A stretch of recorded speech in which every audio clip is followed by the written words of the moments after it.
বর্তমানে নির্বাচিত সরকারের কাছে আমাদের দাবি, মানে 2013 সালে শাপলা চত্বরে আমার সকল শহীদ ভাইদের এবং সকল আহত ভাইদের এবং সকল ওলামায়ে কেরামের যে নির্যাতন, জেল জুলুম নির্যাতন যারা করছেন এবং তাদের সুষ্ঠু বিচার চাই। আমি কেরানীগঞ্জে থাকতাম, ওখান থেকে কেরানীগঞ্জ থেকে সর্বপ্রথম যখন একটা আপনার মিছিল হচ্ছে, আমরা কেরানীগঞ্জ কদমতলী ওইখানে জোহরের সালাত আদায় করি। জোহরের নামাজ আদায় করার পরে আমরা কেরানীগঞ্জের ওইখান থেকে বাবুবাজার ব্রিজের উপর থেকে গুলিস্তান পর্যন্ত আসি। সেখান থেকে আসার পরে ওইখান থেকে গুলিস্তান মানে গোলাপশার মাজার ওইখান থেকে সর্বপ্রথম শুরু হয়। তখন শুরু হয়, কিছু ভাইয়েরা সামনের দিকে যায়, কিছু ভাইয়েরা পিছের দিকে এলোমেলো হয়ে যায়। তখন পুলিশ গুলি করে, তখন আমার এই ডান চোখে গুলি লাগে। আমি আসলে বুঝতে পারি নাই যে আসলে গুলি লাগছে। আমি দেখতেছিলাম যে আমার এই চোখের ভিতরে কালো যে মণিটা ছিল সেটা গলে গলে পড়তেছে।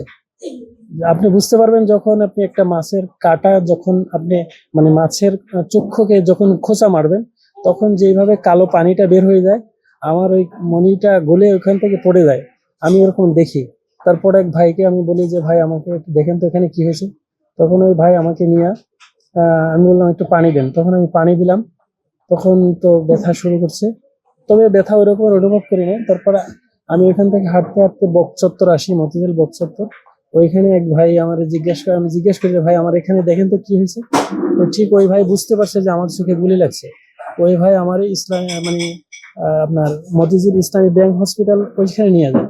ওইখানে নিয়ে যাওয়ার পরে তারপরে আমি ভালো কিছু বলতে পারি না। এই তারপর ওইখান থেকে আমার এক ভাই এক ইমাম সাহেব আমার কেরানীগঞ্জ আবার নিয়ে যায়, ওইখানে থাকি। এরপর আমি আর বিস্তারিত রাত্রে বিশাল মানে যে সব ঘটনা ঘটছে শুনছি, আমি দেখি নাই। শাপলা চত্বরের যে স্টেজের থেকে ঠিক পশ্চিম দিকে ছিলাম ভাই। তো তখন আমি ঢাকা রায়েরবাগ যাত্রাবাড়ি রায়েরবাগ একটা মাদ্রাসা হিসেবে শিক্ষকতা করি। তো তখন এখানে আসি আন্দোলনের সময় আমার এই ডান চোখে গুলি লাগে। গুলি লাগার পরে আমাকে শাহজাহানপুর হসপিটালে নিয়ে যায়। তখন রাত 8টা বাজে এরকম হবে টাইমটা।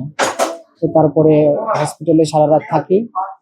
তো আমি তো 8টার পরে যে কি হয়েছে সেটা তো আর বলতে পারবো না। 8টার আগ পর্যন্ত যেটা হয়েছে সেটা দেখছি, মানুষ এরকম হসপিটালে যাচ্ছে, তার হাত নাই, পা নাই, চোখ নাই, বিভিন্ন যার যে অবস্থা ছিল। তো এই অবস্থা আমি হসপিটালে সারা রাত থাকি। তারপরের দিন ধানমন্ডি ব্লিসিং হসপিটালে আমাকে নিয়ে যায়। তারপরে এইভাবে আমার চোখের চিকিৎসা হয়। ওই অবস্থা হয় যে আমরা এই বিচার পাবো অবশ্যই, সেই বিষয়টা আমাদেরকে ডাকছে এখানে। এখন সে বড় যারা মেহমান আছে তারা বিষয় বলতে পারবে ভাইজান। আমরা তো আশা রাখি বিচার আমরা পাবো ইনশাল্লাহ।